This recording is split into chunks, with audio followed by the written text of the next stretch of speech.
못 보신 것 같아서 그거 한번 물어볼까요? 참 이번에 금메달 따는데 또 그 특이한 것도 봤습니다. 이렇게 빗자루질 막 하는 거. 그게 뭐예요? 컬링, 머리 컬링 하는 거예요, 이거. 근데 참 자랑스럽더라고요. 그래서 최선을 다해서 하는 모습들이 귀합니다. 그렇죠? 그런 마음도 바로 오늘도 우리가 최선을 다해서 예배 세우고 최선을 다하면 우리 속에 있는 모든 그 악과 병은 떠나게 될 걸 믿습니다. 올해 저희가 이제 세 가지 중심을 세웠습니다. 신앙, 예수 중심, 예수님을 확실하게 알고 경험하자. 두 번째는 사람, 내 안에서 사람, 그리고 서로의 사람을 세워나가자. 그래서 속회 중심, 그 다음에 나만을 위해서 사는 것이 아니라 함께 하나님께 쓰이는, 그 쓰임받는 그런 존재와 교회가 됐으면 좋겠다. 그래서 선교 중심 세웠습니다. 예수 중심, 그동안 쭉 말씀을 봤는데 오늘 이제 세 번째입니다. 신앙이 성장하려면 어떻게 되는가? 우리가 예수를 잘 믿는다, 이런 것이 예수를 잘 믿는 것이다 그랬을 때 그거는 알지만 실제로 그럼 잘 믿는 그런 길이 어떻게 하면 열리게 될까? 신앙이 성장하는 것, 그걸 한번 같이 보려고 합니다. 2차 세계대전 끝나고 나서 런던시가 이제 보니까 이 독일군의 반복되는 그 공습에 의해서 거의 초토화됐죠. 전쟁이 끝나고 나서 가장 큰 과제가 있었습니다. 그것은 어떤 모습으로 런던을 재건할까? 제가 2주 전에 여러분들에게 마지막 부분에 그 말씀을 드렸는데 한번 다시 보는 겁니다. 어떻게 재건할까? 대충 급한 대로, 대충 있는 대로 그냥 지을까? 아니면 각자 나름대로 마구 알아서 지을까? 아니면 도시계획을 다시 하고 그렇게 해서 겉으로 보이는 그 건물들도 번듯하게 제대로 짓고 전통을 살려서 짓고 그래서 정말 사람들이 잘 존엄하게 살 수 있는 그런 공간을 만들어낼까? 아니면 또 보이지 않는 부분은 어떨까? 물은 어떻게 끌어들일까? 아니면 하수 처리는 어떻게 할까? 쓰레기는 어떻게 할까? 그냥 대충대충 알아서들 각자 알아서 하면서 마구 그렇게 할까? 여러분들이라면 어떻게 하겠습니까? 재건을 해야 된다는데 어떻게 해야 이 바르게 세워나갈 수 있을까? 처칠이 얘기했다는 말 아닙니까? We shape our buildings, thereafter they shape us. 우리가 이제 빌딩들을 지어나가게 되는데 그 틀을 잡아서 만들어가게 되는데 그 다음, 그게 왜 중요하냐면 그 다음에 그 위에는 그렇게 세워지는 도시나 아니면 빌딩들이 우리를 이제는 쉐입하고 우리의 삶의 틀을 주고 그리고 우리를 이제는 만들어가게 될 것이다, 그 얘기였습니다. 그러니까 무슨 얘기였습니까? 잘하자는 것입니다. 반듯하게 틀을 잡아서 제대로 세워야 이제는 그 재건이 바르게 될 뿐만 아니라 그 안에서 사는 사람들도 이제는 작은 마음 가지고 대충 사는 것이 아니라 반듯한 마음으로 그렇게 살 수 있다는 것이었죠. 대충 지어서는 안 된다. 신앙도 저는 예수님을 잘 믿는다는 것, 어떻게 하면 대충대충, 때로는 우리가 시간이 없다 그러니까 대충 시간 남는 걸 여러분들이 쓰지 않습니까? 보통은.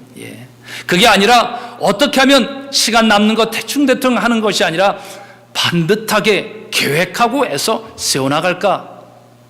여러분들 아시죠? 하나님의 은혜는 모든 사람들에게 다 주어집니다. 그런데 어떤 사람들은 그것을 많이 경험하고 하나님께 주시는 은사와 아이디어와 이런 것을 충만하게 활용하면서 하나님의 음성과 그 느낌, 영감을 가지며 살아가는데 어떤 사람들은 다 주었음에도 불구하고 안 됩니다.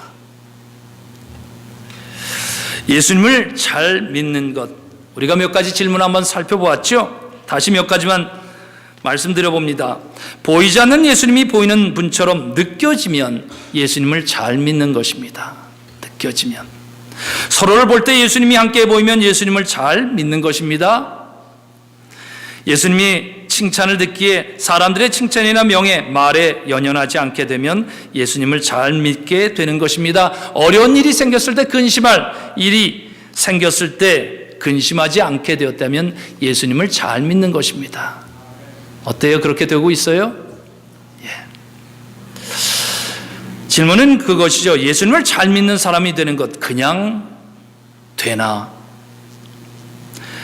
어떻게 해야 정말 예수님을 잘 믿을 수 있게 될까? 오늘 출애굽의 말씀, 이스라엘의 민족이 노예 상태에서 이젠 하나님의 백성으로 세워지게 되는 과정에 있습니다. 노예 상태의 사람이 이제는 노예 근성에 의해서 살던 그런 민족이 어떻게 하면 하나님의 거룩한 백성, 의로운 백성, 하나님 백성답게 사는 그런 백성으로 쉐이핑 되게 될 것인가? 그 과정을 오늘 말씀이 보여주죠. 애굽의 종로로 해서 이제 탈출하게 됩니다. 근데 그냥 할 수 있게 됐다는 것은 되지 않았죠. 바로가 그것을 가로막았습니다. 단순히 하지 말라는 것이 아니라 군대로 가로막았다는 거죠. 물리력에서 완전히 이젠 어려움 당하지 않습니까? 어떻게 할까? 예수님을 잘 믿는다는 것도 사실 쉽지 않습니다. 우리가 마음을 먹지만 어둠의 세력은 우리가 그것을 쉽게 하도록 내버려 두지 않습니다. 그래서 뭔가 하려고 하면 자꾸 무너뜨리는 화난 일이 생기거나 우리 관계에 어려운 일들이 자꾸 생기는 겁니다. 저는 여러분들 축복합니다. 이스라엘 민족이 바로의 그 방해를 이기고 하나님께서 이기게 하시고 출애굽하였듯이 우리도 예수님 잘 믿는 것, 어둠의 세력, 우리를 방해하는 세력 이기게 하는 하나님의 능력 가운데서 실제 그렇게 이루어질 수 있길 주의 이름으로 축원합니다. 모세가 바로 앞에서 전하게 됩니다. 나의 하나님이 이렇게 전하란다 했습니다. 사실은 우리가 그 말씀은 쉽게 있지만 그것은 자기 목숨을 담보한 겁니다. 쉽지 않습니다. 누구나 하나님의 일을 감당하는 것은 쉽게 되지 않습니다. 목숨을 담보하는 거예요. 내놓고 그 앞에 서는 거예요. 이렇게 얘기했어요. 나의 하나님이 얘기한다. 나의 백성을 내보내라. 그들이 광야에서 나의 절기를 지키게 될 것이다. 다시 한번 얘기합니다. 나의 하나님이 얘기한다. 우리가 광야 사흘 길을 나가야 된다. 사흘, 하루도 아니고 이틀도 아니고 사흘 길을 나가서 그곳에서 이제는 제단을 쌓고 나에게 예배를 드리게 하여라. 이렇게 명령합니다. 한번 이거 다 같이 한 목소리 한번 읽어보겠습니다. 시작. 우리가 광야로 사흘 길을 가서 주 우리의 하나님께 제사를 드릴 수 있게 하라. 질문이 있죠. 출애굽기에서 말하는 것 정말 하나님의 그 바로의 그 손아귀에서 거기에서 애굽의 땅에서 나오는 것이 가장 중요하지 않습니까? 그렇죠. 일단 나오면 되는 거니까. 그런데 오늘 말씀은 나오는 것이 다가 아니라는 것입니다. 다음이 있다는 거죠. 광야에 나가서 제사를 드리라는 거예요. 예배를 드리라 그러는 것입니다. 왜 그렇게 말씀하셨을까? 아니면 왜 하루 길이 아니라 사흘 길을 꼭 가야 된다 그랬을까? 바로도 그럴 것 아닙니까? 이래서 하루 길 잠깐 갔다 오면 그게 아니라 왜 사흘 길을 꼭 가야 된다? 이것은 멀리 도망갔다 진짜 도망가려고 그랬던 것인가? 아니면 또 하나님은 다른 뜻을 거기에 담고 있는 것일까? 출애굽기는 그게 세 파트로 나누어지죠. 바로와 정면 대결하는 것, 물론 거기 모세를 부르는 과정들이 다 있습니다. 그리고 나서 이제는 출애굽하는 10가지 재앙을 통해서 출애굽하는 게 나옵니다. 그리고 19장에 가서 두 번째 파트가 이제 연결이 됩니다. 그것은 내가 이젠 너희의 하나님이고 나는 거룩한 하나님이 너희도 거룩한 하나님 나를 닮는 백성답게 살아야 된다. 어떻게 살 것이냐? 율법이다. 이렇게 살아라. 너희 서로 해코지하지 말고 존중하며 살아라. 그 얘기입니다. 욕심 부리지 말고 남을 배려할 줄 알아야 되며 그렇게 살아야 된다 그랬습니다. 그리고 나서 25장에서부터 40장까지 끝을 어떻게 맺냐면 성막 짓는 것을 가르쳐줍니다.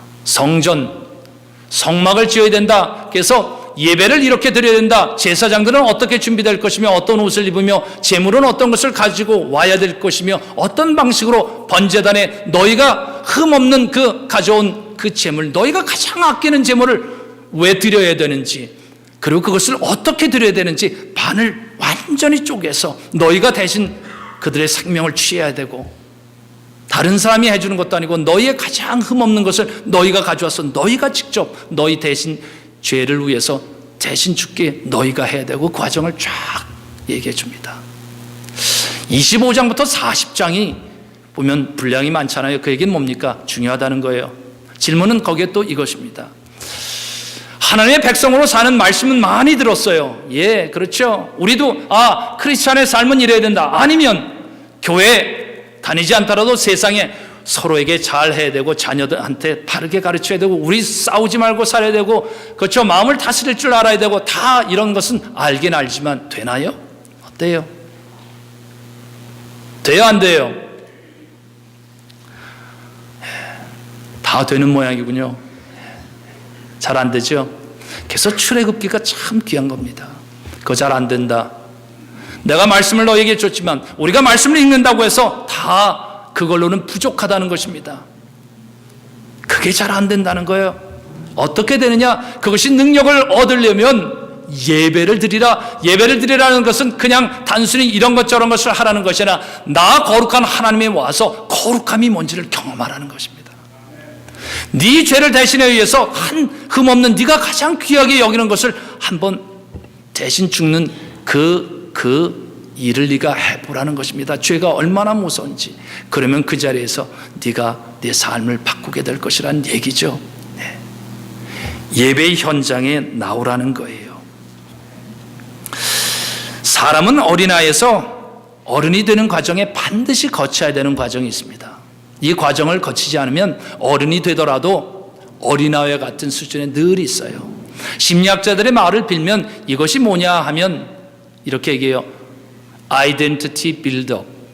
Identity. 한국말 좀 어렵습니다. 자아 정체성 확립. 좀 말이 어려워요. 간단한 말로 하면 뭘까? 나다움을 발견하고 나다움을 세워나가는 것, 이겁니다. 우리 성경적으로 얘기하면 하나님의 형상으로 지음받았으니 그것이 나한테 반듯하게 설 수 있도록 하는 과정. 예, 그걸 이제는 깨닫고 그 방향으로 나간다. 그 과정이 필요하다는 거죠. 이게 잘 안 되면 아이들이 성장을 하더라도 어른이 되더라도 마음은 실제로 아이들 수준으로 산다는 거예요. 늘 티격태격하고 자기밖에 모르고 자기의 안에 갇혀서 살게 된다는 것입니다. 한번 여러분들에게 질문할게요. 여러분들 아직 아이십니까? 아니면 어른이십니까? 번호로 가르쳐 드릴까요? 예. 여러분은 다 하나님 안에서 어른 되신 줄 믿습니다. 예. 그 자아정체성 과정이 나를 쉐입하는 과정이라는 거예요. 예. 근데 신앙에도 이 과정이 필요하죠. 아이들도 여러분들 이렇게 젊은 분들이 계시니까 이렇게 믿으시면 됩니다. 어느 날 아이들이 반항하기 시작했다. 내 말 잘 듣지 않는 그런 때가 왔다. 여러분들 어떻게 대하세요? 그때가 오면 할렐루야 하시길 주의 이름으로 축원합니다. 말 안 들을 때. 왜냐하면 자기의 보이스를 내기 시작한다는 거예요. 나다움을 이제는 알기 시작했다는 거예요. 부모의 방식에 의해서 내가 이제는 흔들려서는 안 될 것이다. 뭔가 그런 걸 느끼기 시작했다는 거예요. 할렐루야 아니에요? 아닌가 봐. 예. 예. 그래야 돼요. 그러면서 성장하는 거예요. 그 과정을 통해서. 신앙에도 그런 과정이 필요한데 어떻게 될까? 근데 이 쉐이핑 과정은 단순하게 쉽게 일어나지 않습니다. 출애굽하는 과정도 딱 가서 말하니까 그럼 나가라. 쉽게 이루어지지 않아요. 열재한 가지 계속 있고 군대를 가지고 또 와서 이제는 그걸 못하게 막습니다. 그만큼 어렵다는 것입니다. 어둠의 세상이 그 세력이 가만 내두지 않는다는 것이거든요. 그럼 어떤 과정이 필요할까? 제가 알고 지내는 분 한 사람의 예를 한번 여러분들에게 드리도록 하겠습니다. 여러분들도 아시는 분이에요. 박형석 대표. 몇 년 전에 저희 교회에 초빙을 했죠. 그래서 이제 성경 통독을 어떻게 하는 건가, 그렇게 해서 이제 주일 1부, 2부 이렇게 설교하고 그런 과정이 있었습니다. 호산나 네트라는 거기 대표인데, 저희 교회 이 말씀 묵상집이 있죠, 이것을 연합감리교에서 같이 우리가 공주해서 이 호산나 네트랑 같이 해서 이거를 우리가 만들어내고 있는 것이거든요. 여기 대표로 있으신 분이세요. 이분 고등학교 졸업하고 연세대 들어갔어요. 연세대 들어가고 나서 1년 반 만에 퇴학당했습니다. 퇴학당한 이유가 궁금하죠?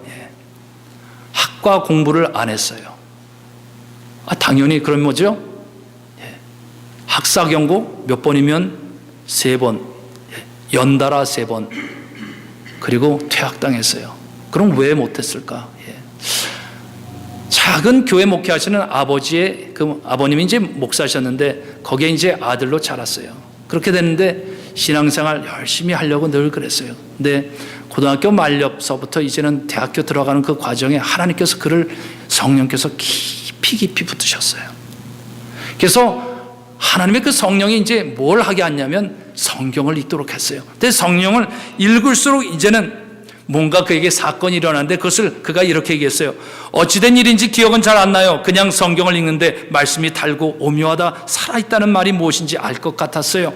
밥 먹고 자는 시간만 빼고 계속 성경만 읽었던 것 같아요. 밥 먹고 자는 시간 빼고 계속 성경만 1년 반을 읽었다는 것입니다. 학사 경고당하고 그렇게 됐어요. 대학도 가야 되잖아요. 그래서 이 포항 동쪽에 새로운 학교가 기독교 학교가 세워진다 그래서 한동대학에 들어갔어요. 근데 한동대 들어가고 나서 새로운 일이 일어납니다. 자, 한번 여러분들에게 질문해 보겠습니다. 자, 여러분들의 자녀가 오늘날 와서 엄마, 아빠, 나 성령 하나님께서 나에게 말씀하시는데 이제는 학교 공부하지 말고 성경만 읽으래 1년 동안. 그건 여러분들 뭐라 그러시겠어요? 놀렐로야, 안델로야, 다 그렇게 얘기하겠죠? 근데 실제로 그렇게 했어요. 그리고 한동대 딱 들어갔는데 말씀이 채워지니까 막 하나님께서 보이게 해주는 게 있었어요. 참 신기하죠? 그러면서 처음에 딱 들어가서 뭐 했냐면 대학 인근의 한 미용실에 갔어요. 잘 안 되는 미용실에 갔어요. 그래서 계약을 하자 그랬어요. 무슨 계약을 했냐면 내가 이제는 학생들을 여기 다 불러오겠다. 대신 가격을 지금 이발비 아니면 미용비의 4분의 1로 해달라. 그랬어요. 근데 안 되니까, 그렇죠? 다 끌고 오겠다 그러니까 그 계약했어요. 그리고 그 해 1학년 때 한동대 1학년 학생의 70%를 회원으로 맞았어요. 1인당 10,000원씩 받고. 1,000명이면 얼마예요? 1,000만 원이에요. 2,000명이면 얼마예요? 2,000만 원이에요. 그리고 학생들 중학교 거기도 좋았어요. 근데 이 다 번 돈 가지고 1학년 때 뭐 했는지 아세요? 우리 교회 표처럼 했어요. 넉넉히 베풀며 사는 학생, 예수님의 학생, 하나님의 말씀의 학생 했어요. 장학금으로 그 관동대 그 1학년 학생들한테 나눠줬어요. 그걸 다 필요한 사람들한테. 뿐만이 아니었어요. 경영학을 공부하게 됐는데 공부하면서 인터넷을 알게 됐죠. 경영학의 무슨 그 과정들을 알게 됐어요. 그때 하나님께서도 마음을 주시는 걸 알았어요. 그래서 하나님 나라가 확장돼야 되는데 무엇이 가장 중요한가? 하나님의 말씀이 가장 중요하다. 이 시대에 성경은 너무너무 많이 모든 사람들에 공급되어 있지만 성경을 안 읽는다. 그래서 어떻게 하면 읽게 될까? 그 꿈을 주셨어요. 그래서 어떻게 했냐면 전 세계를 대상으로 사역을 해야 되겠다. 그래서 인터넷을 활용한다. 그래서 네트를 만들어야 되겠다. 그래서 호산나, 호산나 하나님을 찬양하는, 그래서 호산나 네트를 만들었어요. 그리고 원바디, 우리는 다 원바디다. 그렇게 해서 성경 통독하는 뿐만 아니라 좋은 신문, 그 패밀리 투데이, 옛날에 여러분들 보셨을 거예요. 틴 저널, 그 다음에 오늘날에는 바이블 타임, 이렇게 해서 그것들을 이제 만들어내기 시작했어요. 대학을 다니면서 1998년에 이제 그렇게 했는데 3년 만에 회원을 몇 명 모았냐면 100만 명을 확보했어요. 대단하죠? 그리고 매일 보니까 10만 명씩 접속을 하는 거예요. 그 웹사이트를 10만 명. 놀래지도 않네요, 여러분들. 뭐 그런 세상이 있나? 이쪽 아는 사람들이 이게 대단한 거라는 걸 알 겁니다. 근데 그가 이런 말 했습니다.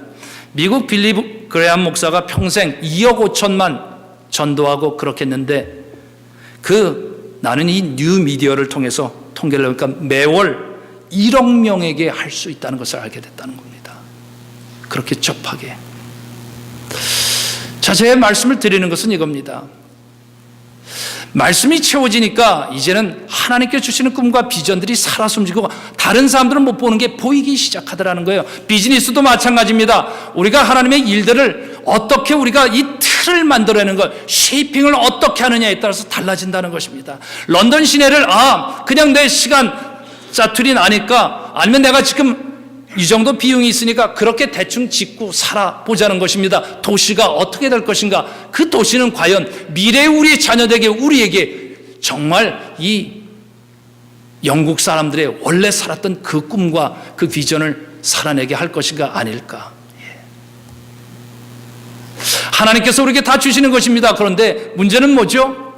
거기에 푹 빠져야 된다는 것입니다. 하나님의 말씀이 정말 내 안에 들어서 내가 다 젖어들고 이제는 그래서 하나님께서 나에게 사인만 보여도 보이게 하는 것을 알게 하는 느낌이 있게 하는 것. 그는 3번 학사 경고받고 학교에서 퇴학당했지만 그 일을 했다는 겁니다. 어떻게 우리도 한번 해볼까요? 저는 비즈니스 하면서 아니면 우리 모든 삶을 이렇게 생각하면 어때요? 짜투리 시간이 아니라 정말 내가 먼저 계획과 틀을 먼저 세우고 그리고 그 안에 채워나가는 중에 하나님께서 여러분들에게 우리의 삶에 어떻게 인도하시는지, 나를 어떻게 채워나가는지. 자녀들과의 관계도 여러분들 그렇습니다. 여러분들 감당할 수 없다, 문제 생기면 그렇게 하지 않습니까? 그러나 왜 못합니까? 해보자는 겁니다. 내가 먼저 나를 말씀으로 채우고 그리고 그것을 같이 나누고 그러고 아이들이 그것을 보면서 우리 엄마가 우리 아빠가 달라지네, 도대체 뭐야? 이래야 그들이 변화가 되지 않겠습니까? 하나님은 남을 통해서 이런 걸 하는 것이 아니라 우리를 통해서 이런 역사를 우리가 경험할 수 있게 하시는 줄 믿습니다. 또 하나의 예를 말씀드릴게요. 제가 7년 전에 중세 수도원을 방문한 적이 있습니다. 불란서 쪽에 갔어요. 정말 기다리고 준비하고 해서 갔어요. 현장을 보고 싶었어요. 중세 수도원. 이유가 질문 하나 딱 가지고 갔어요. 중세 한 700년의 시대에 어떻게 유지될 수 있었을까? 로마기를 이제 거쳐나가면서 700년 전 2조 500년이 아니라 700년을 세워나가는 그 힘은 어디에 있었을까? 아니면 우리의 역사, 오늘날 이 시대 방향을 찾지 못하고 한다는데 이 시대에 앞으로 100년이 아니라 700년을 볼 수 있는 그 시대 어떤 틀과 반석이 세워져야 될까? 딱 그 질문 하나 가지고 왔어요. 그래서 현장을 보고 싶었어요. 수도원 쭉 돌았어요. 시토 수도원이라는 곳에 가니까 정말 거기는 블랙 수도사들이 다 보통은 블랙 입는데 거기는 그것도 안 했어요. 왜? 그것도 사치라는 거예요. 블랙 하기 위해서는 물들여야 되기 때문에 그냥 원래 뽑아낸 그대로, 그래서 화이트, 그냥 그들이 그렇게 했어요. 근데 그런 전통을 가지고 있는데도 이제 가게 됐습니다. 보니까 그렇더라고요. 마을 근처에서 좀 떨어진 곳에 그들이 들어가서 아무도 가지 않는 그곳에 이제는 가서 성전을 짓기 시작했습니다. 그들이 손수 다 흙으로 해서 성전을 짓습니다. 돌을 갖다가 다 그들이 해서 지었습니다. 예배 드릴 때 어떤 느낌이 있었을 것 같아요? 자기네의 손으로 다 지었어요. 어땠을까? 그 안에서 예배 드릴 때. 그 다음에 그 밭을 다 읽었습니다. 그래서 그들이 했죠. 소를 그들이 키웠습니다. 젖을 짰습니다. 그리고 나서 그걸로 치즈를 그들이 다 만들고 그렇게 했습니다.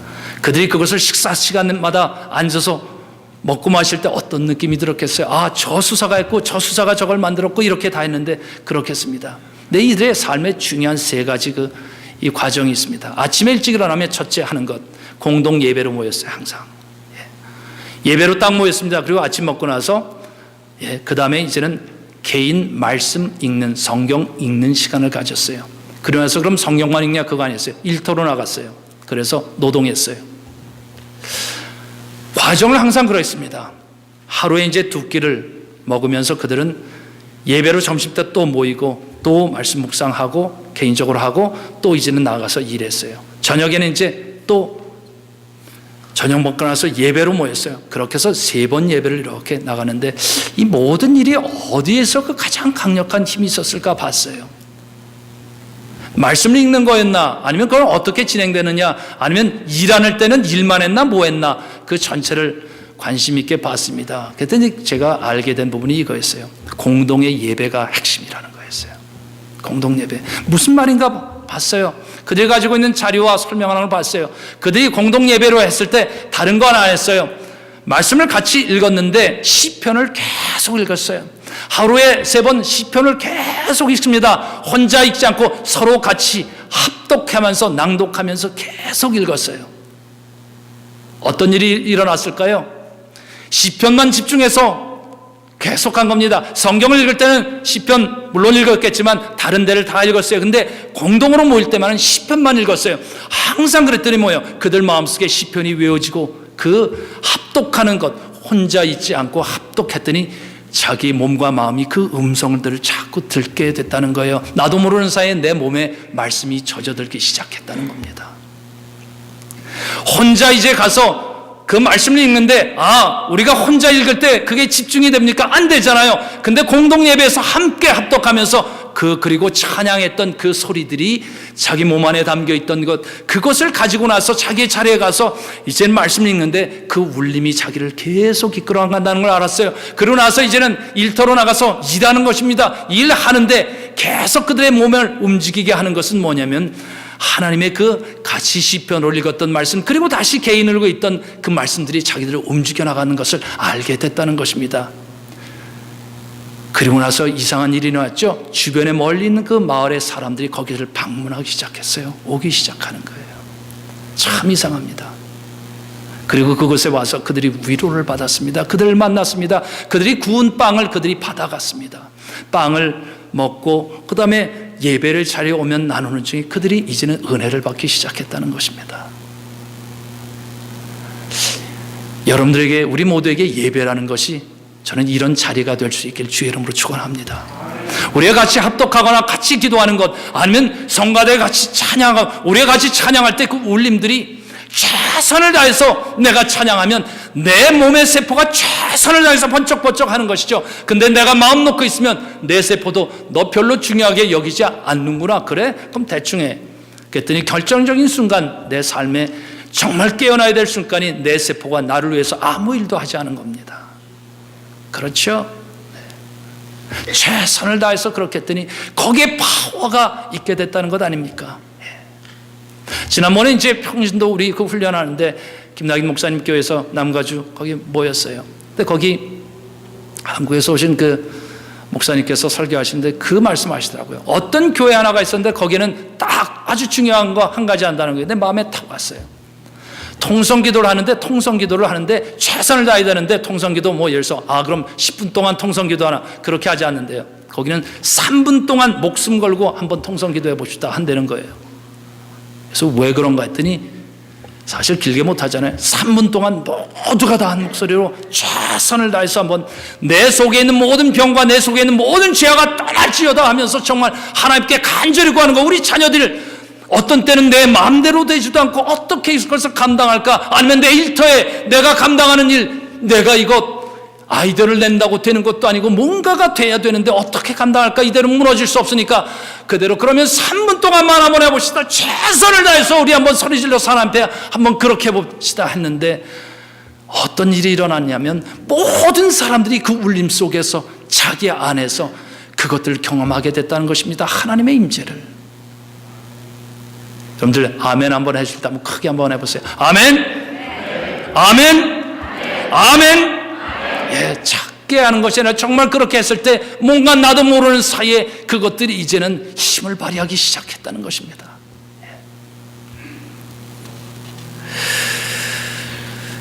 예수를 잘 믿는다. 예, 소원은 있지만 그것이 어떻게 될까? 예, 우리가 서로를 봐줄 때 서로의 모습 속에서 예수님의 모습을 발견한다. 아니면 내가 걱정과 근심에 있을 때 이상하게 걱정과 근심이 없어지고 하나님께서 나와 함께 하시고 괜찮다, 이런 느낌이 들면 예수를 잘 믿는 것이라고, 또 내가 눈에 가시 같은 사람, 아니면 내 스타일에 안 맞아서 늘 마음 상했는데 그래서 늘 피하고 다니는 사람이 이상하게 사랑스러워지게 되면 예수를 잘 믿는 것이라 했는데, 알기는 않지만 그게 되려면 출애굽했던 사람들이 정말 하나님의 백성으로 어떻게 서야 될까, 율법 말씀을 쫙 받긴 받았지만 하나님 백성답게 살기 위해서는 이렇게 살아야 된다, 그건 다 듣긴 들었지만 안 되는 것, 그래서 그 길, 예배 안에 온전히 같이 서게 하는 것, 이런 꿈을 가져봐요. 여러분들 일터에 갈 때도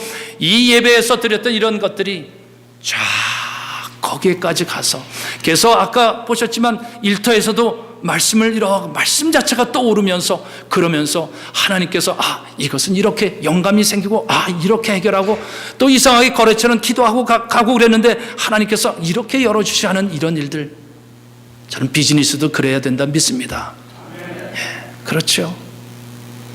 내가 어떤 일을 정말 감당하는데 자녀들한테 내가 어떻게 해야 될까, 내 말로 자꾸 했더니 자꾸 다투기만 하고 관계만 어려워지는데 안 되는데 어떻게 할까, 내가 그렇게 했더니 이상하게 말도 안 했는데 아이가 바뀌기 시작하는 것. 신앙은 그겁니다. 보이는 것으로 사는 것이 아니라 보이지 않는 것. 하나님의 영이 내 삶의 주변에 임하면 어둠의 권세는 떠나고 아이들뿐만 아니라 우리 자신도 바뀌게 되는 줄 믿습니다. 그게 신앙이죠. 말씀을 맺습니다. 우리가 광야로 사흘 길을 가서 주 우리의 하나님께 제사를 드릴 수 있게 하라. 광야로 사흘 길을 가서 제사를 드린 예배, 왜 사흘 길을 가라 그랬을까? 하루 길 정도가 아니라 사흘 길, 3일 동안 가는 겁니다. 멀어졌겠죠, 정말.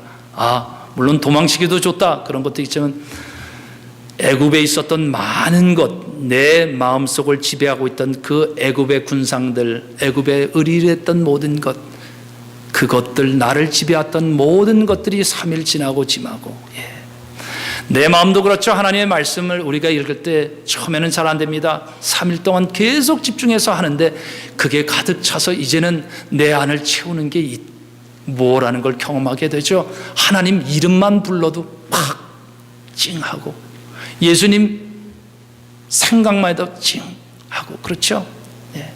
하루 길로 안 된다는 거예요.